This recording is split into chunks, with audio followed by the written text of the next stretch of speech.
Hello everybody, welcome back. In today's video, I'm doing my pocket bullet journal setup for the month of November, featuring some of the goods that I received from Hubman and ChubGirl.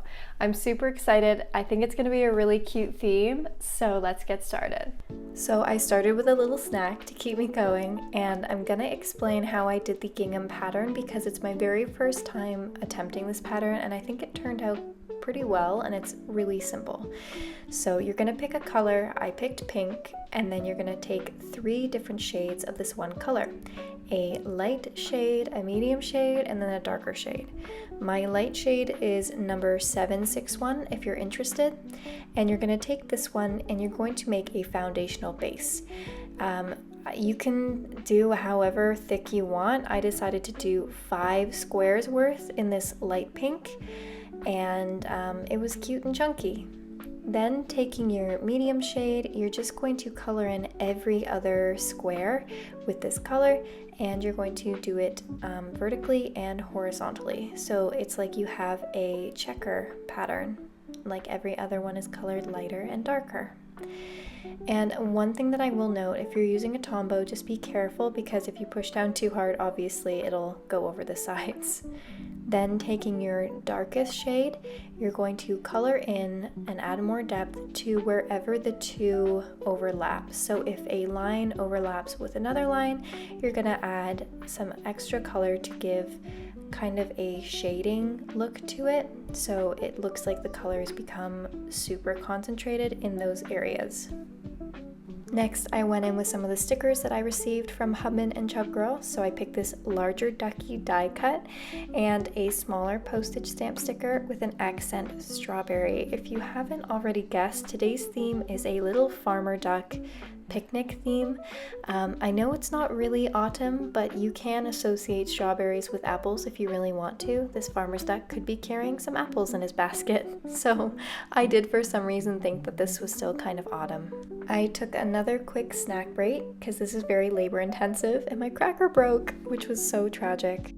I then took my Pentel Fude Touch brush pen in the shade Pale Brown, and I hand lettered the month, which is November. I didn't do a cursive like I usually do, but it looks pretty similar, and I thought the brown was a nice accent color. Then I took a look at the sticker kits that I received. These ones have the writable vinyl on them, so I wanted to put it to the test and try them out today. I picked the 2 that had the strawberry ducks on them because obviously that is my theme. And I do this every single month where I put 2 headers at the beginning of the month. One says this month and then the other one says next month. And it's just a good way for me to keep track of if I have anything coming up in the future or if I have anything that needs to be addressed immediately in that month. I went in with my Energel Clenna and just wrote the titles, and then I did a smudge test, and as they promised, it did not smudge. I was actually expecting it to smudge because, you know, gel pens be smudging, but no, they worked pretty well. Next, I just took that lighter shade of my Tombow and I did little like highlighter headers once again, and I outlined the rest of them in the brown Pentel Fude Touch just as a cute little accent, which I think turned out pretty nice. It could have been a little neater, but you know, we're not haters around here, it's all right. And then I added a little strawberry.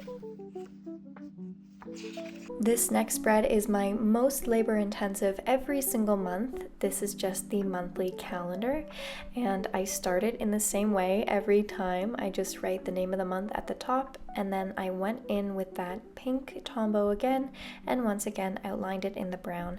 That's kind of the theme that I'm rocking with, so you'll see a lot of that.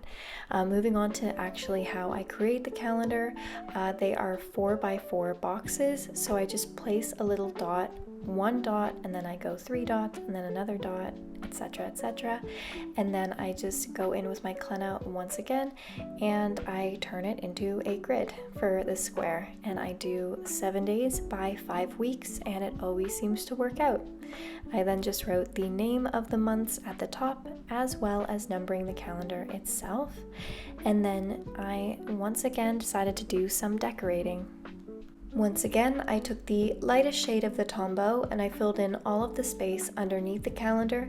I've always felt like this space wasn't enough to do anything too functional, so I decided to use it up with decoration. I took the medium dark Tombow and did the exact same thing as before, except this time I only had 2 stripes going across instead of 3, but I think I prefer the look of 3 stripes. I feel like it's more balanced, and this felt a little unfinished. You'll notice that I do forget to go in with that 3rd shade, but I will do it eventually, so don't worry. Here I added a duck and the berries, which I think is so cute. This duck is gluttonous. All of these berries are his. Along the left side, I just wrote a small monthly to-do. This will carry any tasks that I'm not sure where to put yet, and a little strawberry. Then you see that I do go in with that final shade, so we may all sleep peacefully tonight. In the month of November, like many of you guys, I'm sure, that's when I do most of my Christmas shopping, so I decided to dedicate an entire page for packages just to keep track of what I have ordered and whether or not things have arrived yet. It just keeps me so much more organized, and then I know exactly who I've already shopped for and who still needs presents. The other side is a brain dump. I always have to have a brain dump. It's just for anything else that I need to get out immediately.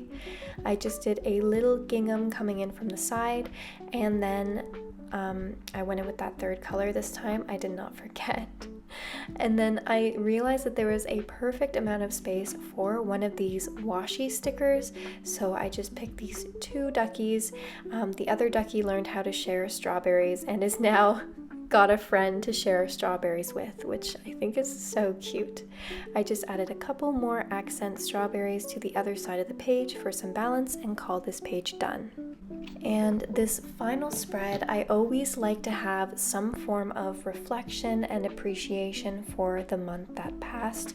So along the left side, I always do a bucket list, and then along the right, I like to have highlights of the month, and it's just more of a fun, creative spread for me. If you're wondering where to get ideas for a monthly bucket list, I highly suggest you go check out Brooklyn Swenson's account on Instagram. She does a bucket list every single month, and I think she's even coming out with a bucket list calendar, which I think is so cool. So if you ever see me post with a bucket list, you can be sure that I have gained inspiration, if not entirely just copied her bucket list. Sometimes I tweak it, but most of the time I just put everything she has because hers are so brilliant. I went in with some more duckies. You know how it is around these parts. We love our duckies here. And then I just added a couple more berries as well. And that is it for the month of November. I think this turned out so well. I'm surprised how much the gingham adds because it was so simple to do. If you're interested in any of the stickers that I used today, I do have a 15% off coupon code, so you can use code LILA15 to get 15% off of your Hubman and Chub Girl order. That is it for today. Thank you guys so much for watching. Let me know what you want to see for the month of December, and I will catch you later. Stay cozy. Bye-bye.